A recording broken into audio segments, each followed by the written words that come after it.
درود بر شما هموطنان عزیز. امروز 22 ینور است، 22 ینوری سال 2015 و امروز من یک خبری بسیار عجیب شنیدم. اولین بار گونگکی یک گونگ صدا بلند کرد.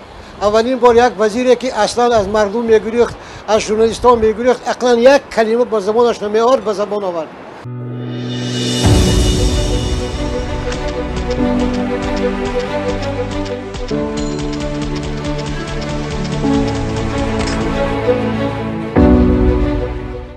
این گونگ زبان یافته رستم امامعلی، پسر امامعلی رحمانوف است که امروز در مراسم سپاریدن یک بنا، یک منزل به کارمندان تماجنی گمرک گفت که تشکر به جناب عالی، تشکر به پرزیدنت محترم امامعلی رحمانوف. ببینید خود همین خنده آور است که پسر پدرش را جناب عالی مینامد و این ویران کردن تمام قانون ها است که در یک حکومت، مثلا سردار حکومت، رهبر حکومت رحمانوف، رستم رحمان 27 ساله، یک نرکمن، یک بیسواد، یک آدمی که در یگان مکتب دینی نخوانده است وزیر میشد، گنرال میشود.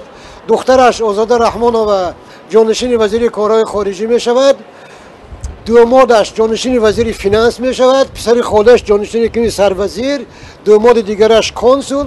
خلاصه اینها مثل اژدهار، مثل کیر، مثل تارتنک تمام تاجیکستان را پیچانده گرفتند. بعضی آدمان میگویند که رحمانوف اگر بمیرد یا اگر رحمانوف از بین بریم اینا نیست میشوند. نه، شما یاد دارید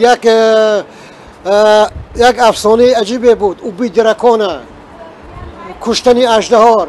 در یک کشور اژدهار 300 سال حکمرانی میکند و وقتی که این اژدهار میمورد همه مردم خرسند میشوند، بیخبر از آن که به جای یک اژدهار شغال و کرم و تارتنک و شبوشک و مار و کلخات و نمیدانم چه های دیگری پیوست میشن و تمام این مردم خون این مردم میمکن.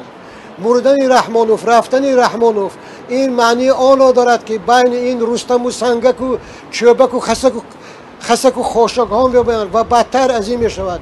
برای همین من همیشه میگویم ما باید سیستم را دیگر کنیم. ما باید یک سیستمی کار کنیم در آن اژدهار پیدا نشود. ما باید یک سیستمی را ایجاد کنیم که حکومت در خدمت مردم باشد، نه اون که حکومت از یک عائله باشد، از یک عائله ابله، از یک عائله بیخرد و از یک عائله بی‌انصاف. من بعضا گمان میکنم که همین دنغره عائله رحمانوف گوید که همشون تمام زن این وزیر میزایده باشد، تمام زن این گنرال میزایده باشد. در راست اینا یک ابله هستند، بی سواد هستند، بی خرد هستند. برای همین باید سیستم را دیگر کرد، تنها سیستم را. آمین. الله اکبر. خدا نگهبان.